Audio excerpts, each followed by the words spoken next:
Hello everyone, welcome back to Literally What. Happy weekend, happy spring. We are finally in one of the best seasons, although it really just depends on what season I'm in. That's the season I love the most. I love all seasons.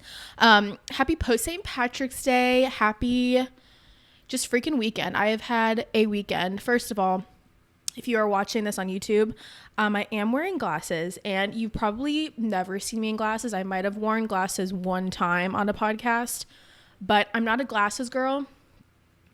I used to wear them all the time in high school, and I just can't do it, especially with like the heat. If I'm walking my dog, if I'm doing like running intervals on my treadmill, anything like that where I'm sweating, I can't do it. And I also was trying to do my makeup for the podcast, and I had to put it on without my glasses, so I was blind doing my makeup. So if it's giving clown makeup today, cut me some slack, because I did it I did it blind. But basically I get contacts delivered to my house every month, and I literally ran out like a day before they were supposed to get here, and I normally just like sleep in them if I know they're coming the next day, which I know is bad. I rarely do it, but I meant to do it and then totally forgot, and here we are. So you get to experience the Taylor in glasses. Maybe it'll make me not say the wrong words, because like I do that all the time, but you know, who knows, maybe it'll make me smarter today. I don't know. A little housekeeping. If you are here for the first time, hello, my name's Taylor. We talk about a lot over here, a lot of pop culture, a lot of like random stories, sometimes some feel good stories, sometimes some crazy ones. We had a story about like an Olympian who was running like this big drug ring the other weekend, which is crazy. A lot of TV recaps. So we really just like talk about it all over here. There's really nothing that we don't chat about. If you're tuning in and like you want to hear a specific story, or a lot of times people say that like they haven't seen the episode that like I'm recapping that week, I put all the timestamps in my description box. So like Spotify, YouTube, Apple, you can go ahead and just skip a story. If you want to skip to a story, you can always do that. Just kind of look and see. Or if you just want to like know what we're talking about for the week, to see if you're interested, you can just look down there, and then all the stories we talk about are right in the description box for you. So yeah. And then again, I do post on YouTube every single week, which is the only reason you would know I'm wearing glasses if you're watching on YouTube. And then if you're listening on Spotify or Apple, make sure to give it a 5-star. I'm holding up 10 right now, but 5-star review. And then YouTube, go ahead and give it a subscribe. Even if you are an Apple or Spotify listener and you have an email account, go to YouTube and just subscribe to the channel, because it would really, really help me out. But I think that's everything that I need to chat with you guys about. So without any further ado, let's go ahead and get to some hot gossip, hot takes, stories, and advice that will have you saying literally what?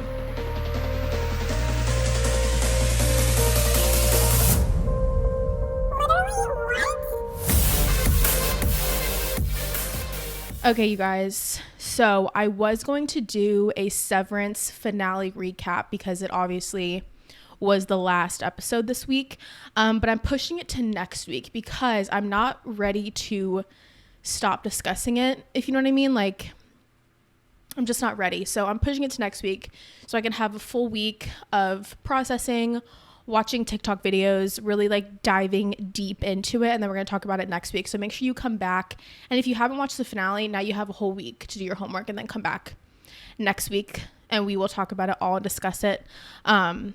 Just such a good show. Like I don't really think a show will ever top this, nor should it, because this is brilliant work. But yeah, we have some great stories. Everyone had an amazing St. Patrick's Day. And speaking of St. Patrick's Day, that's going to lead us into our first story, which is Ed Sheeran. He held a surprise performance at an Irish pub in Boston on St. Paddy's Day. So he shared a video on his Instagram of his performance of Galway Girl, which is honestly probably my favorite song of Ed Sheeran, but just in general, like in a top 20 of my favorite songs. Like, it's such a good song, and it takes me back to like high school. But he was at the Dubliner accompanied by an Irish folk band, and he teased his appearance on his Instagram story before he got there, and then he put the Galway Girl song playing in the background and then tagged the location and then said, "It's okay to admit you like this song today," which, like, I love that song. It's literally one of my favorite songs in the whole entire world. But I just love the story. And I love St. Patrick's Day. For those who don't know, I am part Irish. I'm pretty sure. I'll have to ask my parents, but I'm pretty sure I am. I am a ginger. I'm a redhead. I take pride in it. If I ever see a redhead, meet a redhead, if there's a redhead on a TV show, you will be my favorite person. There's so few of us in the world that we all kind of have to stick together and band together. And I love St. Patrick's Day because it's like the one day of the year where we're not being made fun of and we're actually being celebrated everywhere across the world. So yeah, I think it's just like our time to shine. And I love the holiday so much. It's one of my favorite holidays. And literally one of my dreams is to go out of the country to like a really cool pub and just like party with other people, other redheads too, and just like celebrate, because it is really an amazing holiday. And fun fact for those who don't know, I did used to Irish dance as well. So there's just a lot about me that I just like love St. Patrick's Day. And I mean, it's literally celebrated everywhere. Like they do parades in like Japan, Australia does a whole big thing, Italy, Germany. Like I feel like it's in America, like it's a big thing too, but it's like all over the world, and it's just like so amazing. But yeah, maybe one day if you ever see me, I'll do a little Irish jig for you, because I do it for my husband sometimes to bug him. Yeah, that was a whole, I feel like I have so much lore. Like I've just like lived so many lives, and sometimes like a random memory will pop back in my head and I'm like, wow, I've done a lot in my life that's just so random. But yeah, St. Patrick's Day, such a great holiday, such a great time to celebrate redheads. We are the rarest, but we are so powerful, and we might not have souls, but every freckle is a soul we've taken, people. So never forget that. Don't mess with us. Do not mess with us. All right, so our next story is something super exciting, because the Jonas Brothers just casually announced their new tour on Good Morning America and posted it on their Instagram. So nonchalant. It was actually kind of crazy. So they are going on the Jonas 20 Living the Dream tour. They're going to be hitting the road, celebrating 2 decades together, which really makes me feel old. And it's going to be such an amazing tour. They're starting it in New Jersey because that is really where their whole entire journey began, where they grew up.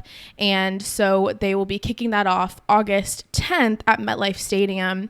And then they did post an Instagram after they went on Good Morning America and said they're going to announce the rest of the tour dates on Sunday when they're doing that Jonas Con. I don't know if we talked about this, but they're doing some big Jonas Con event at a mall, which honestly sounds terrible, because I can only imagine how crazy busy that's going to be with celebrities, and it being the Jonas Brothers and it being a mall. I remember when like James Charles did that whole mall meetup for Morphe, and like that looked crazy, and this is the Jonas Brothers. So like stay away from the mall this weekend if you live there.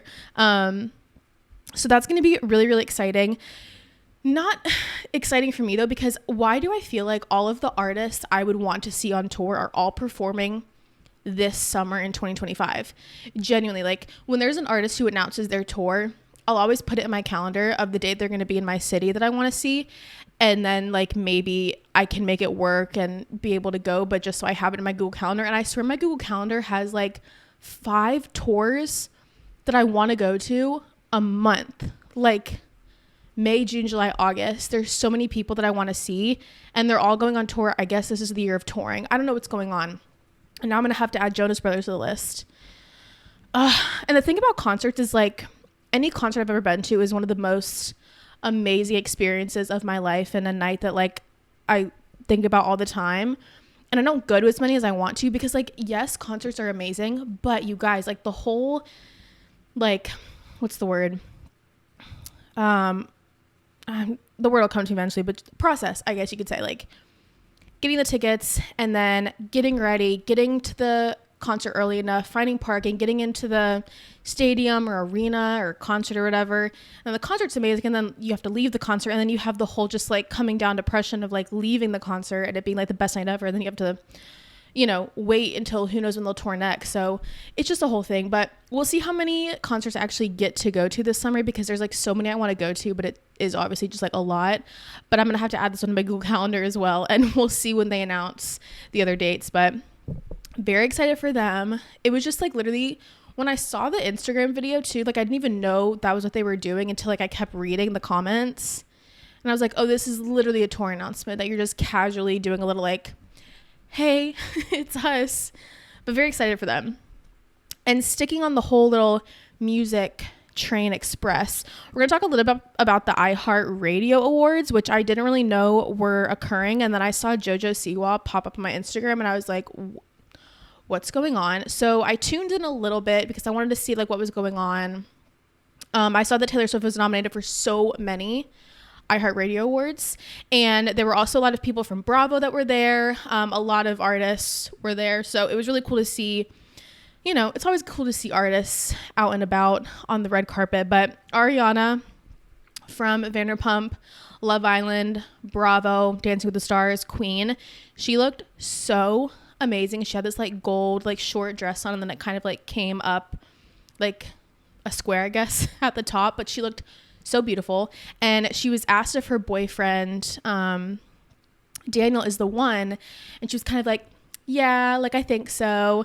And she said that, you know, she now gets excited thinking about like a wedding and having kids and all of that, and before she was literally like disgusted with the idea. I mean, if you've watched her on TV, she like, that was not in, you know, her realm at all. And so I think now it's just really sweet seeing like she's with a guy who's treating her amazing, and like she does want these things now. And she also hinted at Love Island coming back this summer, which I cannot believe it's almost been a full year since last year's Love Island. The fact that all of the couples like PPG, Serena Cordell, Leah Miguel, who else? Janae and Kenny, they're all like going really strong. So I feel like this season, it's not going to live up to the expectations, but hopefully it will still be somewhat good, but nothing will compare. It's kind of like the Joey Bachelor season. Like once you get a really good season and they make so many waves, it's just hard to kind of, you know, kind of recreate that. But I'm still super excited. And then of course JoJo Siwa, I don't really know what she was doing. She looked like a mess per usual. Her hair literally looked like the ringlet that I'm literally staring at right now. I don't know what she was doing, and she's one of those people that like you totally forget, and then you randomly see them and you're like, now I'm thinking about all the weird stuff about this person. Like someone you're like trying to forget, and then you'll randomly see them on social media and you're like, okay, thank you for this. Like, let me forget about you again. And then Billy and Phineas, they opened up the awards show. That's really all I watched. I didn't really want to stay and watch it all. But everyone was thinking that Taylor Swift was going to show up because she was nominated for like Tour of the Century when like it's only 2025, which was honestly crazy. And she did win that, and she won a ton of others, but she did do a pre-recorded video of her with the little, what is it called? Trophy. And then they showed a little bit about the first night of the tour that I believe was in Glendale. So everyone was excited that they got to see her. She was wearing like a little snake, I guess, like Reputation vibe. It's so funny because like I always see sometimes random like a video will pop up of people being like, oh, like Reputation is going to come out this time or this time or this time, because I guess she saw the Reputation debut of Taylor's versions of her albums to come out, and everyone obviously thought that she would announce Reputation on her tour. She never did. Then people thought she would do it at the Grammys, just the different award shows, and I guess this is one of the last things that people assumed she would announce Reputation, and she didn't announce it at the awards, but she was wearing a snake necklace, and people were like, okay, so she's still, you know, thinking about it. So who knows when she'll announce it? Like I genuinely have no idea. I know people have crazy theories. They like really dive deep into everything, which good for you, but like I just I would get exhausted. But yeah, some more awards. Benson Boone, he won Song of the Year for Beautiful Things, and then Sabrina Carpenter won Pop Artist of the Year, and then Pop Song of the Year with Espresso. Do you guys ever think that like artists get really sick of singing their songs? Like I can only imagine Sabrina gets sick of the Espresso song, or like just was really like catchy, you know, like Shake It Off, like the Taylor Swift sings. I can't imagine, like, I don't know. I feel like I'd get so tired of the songs. But Taylor Swift got Artist of the Year. Teddy Swims got Best New Artist. Country song was I Had Some Help by Posty. and Morgan Wallen, which is fine, whatever. And then country artist of the year was Jelly Roll. Hip hop song of the year was Not Like Us. Hip hop artist was Glorilla.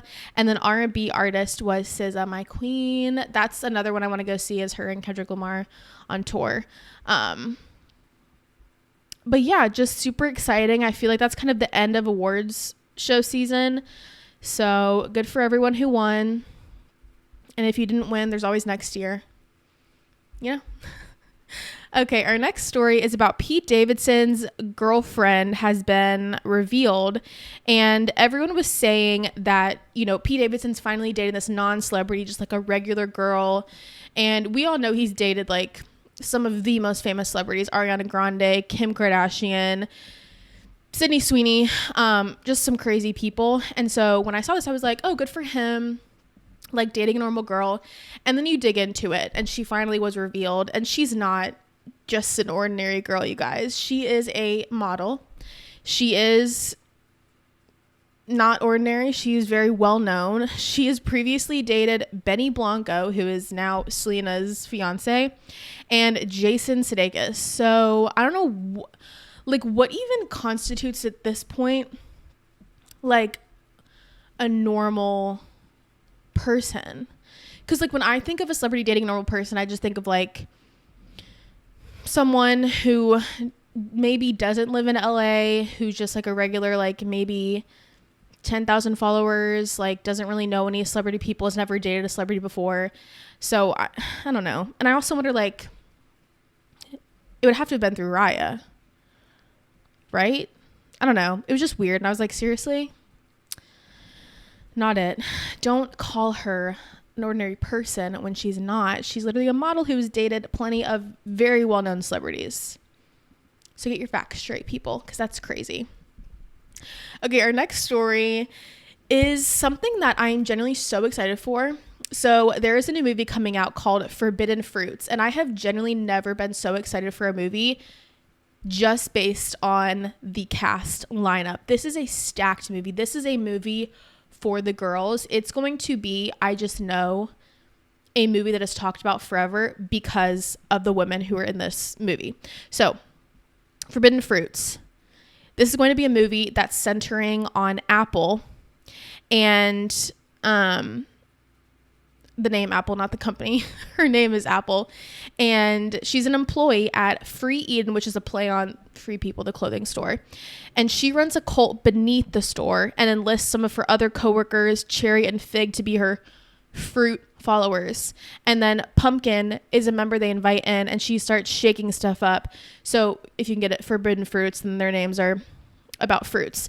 So we don't know who's playing who, but listen to this lineup. So we have Lily Reinhart, Lola Tung, Victoria Pedretti, Alexandra Shipp, and Emma Chamberlain. Are you kidding me? I'm first of all beyond excited to see Victoria Pedretti in something else because I loved her in the show You. Lily Reinhart, Riverdale Queen. Lola Tung, finally we're not going to see her chasing after two boys. I'm like, genuinely, this is going to be such an amazing movie. And Emma Chamberlain, I think it's going to be really exciting to see her go from YouTube to now being in this amazing movie with these amazing other actresses. And I think she's going to do really, really well. But this is just like so cool, like a witchy horror movie, like with all of these like amazing it girls. I think this is beautiful, amazing casting. So casting director, you outdid yourself. And I'm genuinely like so excited. So excited. And I can't wait to see like who Pumpkin's gonna be, who's shaking things up, and then like who the main girl is gonna be. If I had to, okay, so we have Apple, who's like the main girl, which kind of gives like either Lily or Victoria maybe. And like I can see Emma Chamberlain coming in and shaking things up, or maybe even Lola. I don't know how this is going to work, but I'm so excited. Like, I can't even tell you. This is not coming out to 2026, though. So we have a while. But I am so excited for this movie. It's going to be amazing. And even if it sucks, I don't even care if the writing sucks and the storyline makes no sense, because I just want to see these women on my screen. Because good job, casting director. All right, our next story is something really funny, and it is about the NIKKI BLONSKY resurgence. If you don't know who she is, she's in Hairspray, and she is Tracy Turnblad, and she is that girl. And I just cannot believe what I've been seeing on my TikTok, but basically, she's now, I believe, in her 40s, maybe. Let me make sure. I don't want to. Maybe 30s. Okay. She's 36, and her cameos have been going so viral. And if you don't know what a cameo is, basically it's the site where you can go and you can find like actors, actresses, singers, athletes, and you pay a certain amount of money and they do like a 1-minute personalized video. So like if you wanted to send like your sister a birthday video from a dance mom for her birthday, they'll like personalize it like to them kind of thing, which honestly I think is kind of cool, because if you have someone who is like a diehard fan and then you can like have that person like send you a video, I think it could be really, really cool. One second, my cat wants to come in. Okay. He's in the room with us. But anyway, so everyone started posting cameos that they received from NIKKI, and it was her, and she would do like this growl, and she would just like sing movies from or songs from the movie Hairspray, and it was just like crazy. And then all these people started digging into the past of her going on interviews when they were doing like press for the movie Hairspray, and you could tell like she had a thing for Zac Efron. Like, who wouldn't? You know what I mean? And it was very much like so much lore of her being jealous of Vanessa Hudgens, and she was on the Wendy Williams show. And Wendy asked her, like, so do you think that Zac and Vanessa are, like, forever? Like, they'll make it? And she, like, looked to the crowd and she's like, honestly, no. I'm like, sorry, no. Like, it's not going to happen. It, just, like, hilarious. And just so, I don't know if it's delusion or just her, like, playing into it. And then there are interviews of, like, her and Zac. And, like, they did, like, a little kiss together. And it was just, like, it's so funny, like, all these videos coming back up. And then you see her now just like sitting in her house, like doing these cameos for people, and she just looks like it's just like kind of crazy. But honestly, like, who wouldn't be like jealous of Vanessa and be like, no, like, he's mine? You know what I mean? Like, it was just, that was when he was in his prime. But these videos, like, you guys have to go look and search them up if you haven't seen them already. It's so hilarious. And I think originally her cameo was like $20. And they've gone so viral, and I guess people are like requesting so many that she upped it. And I think it's at now, like, it was at 100, I believe. Let's see what it is now. Okay, it just says 100 plus, and it was $20 like a couple weeks ago. So absolutely crazy. Our next story is kind of sad, but Forever 21 will be closing all of their stores. So Forever 21 filed for bankruptcy for the second time in 6 years this past Sunday, and they blamed fast fashion e-tailers Shein and Temu for its demise, and they are expected to stop all their operations in the US and already begun liquidation sales at all of its locations. It's still open for bids if a buyer is willing to take on its inventory and keep running its stores. But they've been looking for a buyer for several months, and they've made contact with a lot of potential bidders, but no deal has come together. And while their operating company is headed toward outright liquidation, it doesn't mean that the brand's going to stop to exist. So I guess like the international stores and online will still continue to run and operate. And it honestly kind of feels like the end of an era, because like I just remember going to Forever 21 at the mall. I mean, you could get like anything you wanted there, and it was so cheap, and just walking through the huge stores with the music blasting and like the cheap jewelry and all of that, you know, it was very much like you would walk in and come out with way more than you really wanted, and things that you didn't need. But it's also like, it's not surprising. We saw this with like Party City, who recently closed down all of their stores. Like, it's just, especially now with Shein, with things like Temu, it's so much easier and it's at your fingertips, and everyone's always on their phones, and it's just so much easier to just, oh, I need this, let me go online and order it. And it still is like super affordable and cheap online.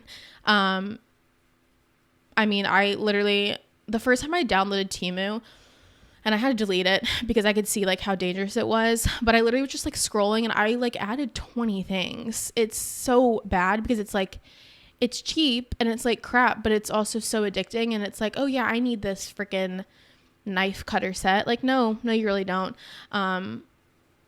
So like, it is kind of sad that this is the world we're living in, but like, I mean, that's how it is. And like, I can be the one to be like, yeah, I do order online more so than, I don't remember the last time I was ever in a Forever 21, but it's still so sad to think about just like how it used to be when we were growing up, and now how everything's so accessible. It's crazy. It's so crazy. And I think it's interesting because for me, I grew up like my childhood, like I didn't have technology, phones, social media, but I grew, like the more I grew up, I started, social media became like a thing and iPhones became a thing. So it's weird for me, having lived before and after the social media and like the rise of that, and just like how it's affected people in like younger generations. Like I can see how it's affected kids who are younger, and it's just so weird. Anyway, we'll now jump into some happier news. Selena Gomez's album is now out, and I did listen through a couple times, and it's called I Said I Love You First, and it's a little bit on the shorter side. Some of the songs are really short. A couple of them are just more like talking, and it might be a hot take, but there's only, I think, like 3 or 4 songs that I added to my liked, and everything else is just like kind of not boring, because I need to give it a fair few listen throughs, but it's very much it's very lovey-dovey, a lot on the slower side, I guess, and I don't love songs that are on the slower side. There are a couple that are more upbeat, but Sunset Boulevard, I've already had that on repeat all day today. Gorgeous song, really fun. What is the other one I liked?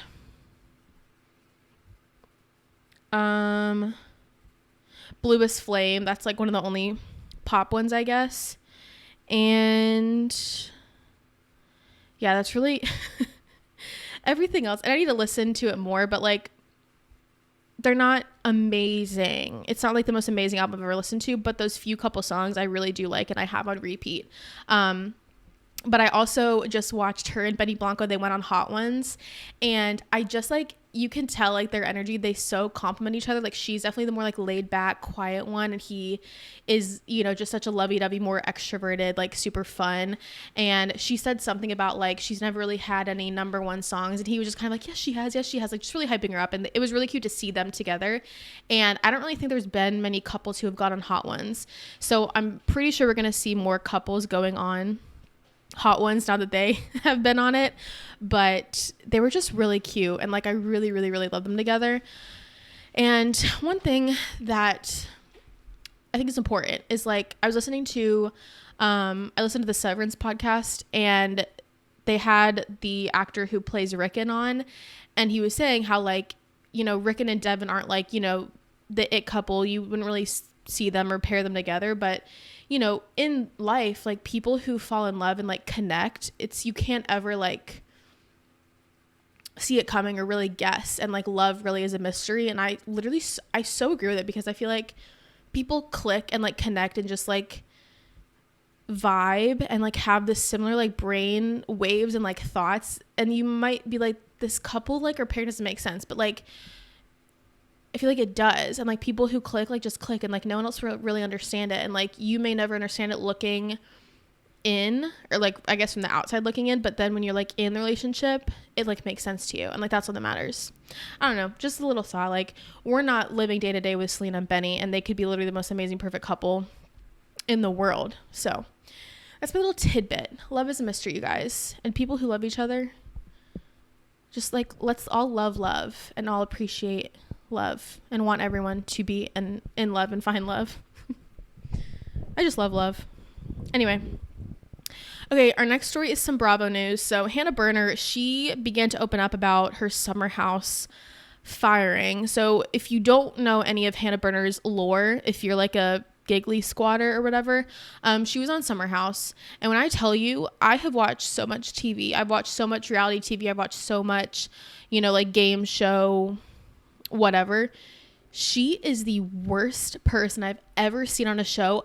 I have never like hated someone more and had someone like that my blood would just boil. Like, if you have never seen Summer House, the season or seasons with Hannah Berner, and you just really want to get pissed off and like really despise someone, like go watch those seasons of Summer House. It's awful. She is awful, and she basically ended up getting fired after her season because like literally everyone hated her. Like no one liked her. And now she is coming out doing podcasts still talking about it, saying that she was fired over a Zoom, but it was during COVID, so like they couldn't fire her in person anyway. And apparently a lot of Bravo people who have been fired before never even got a Zoom call. And it was just interesting to see her like still going around talking about it, because another cast member, Kyle, who he owns Loverboy, he's like the main guy of Summer House.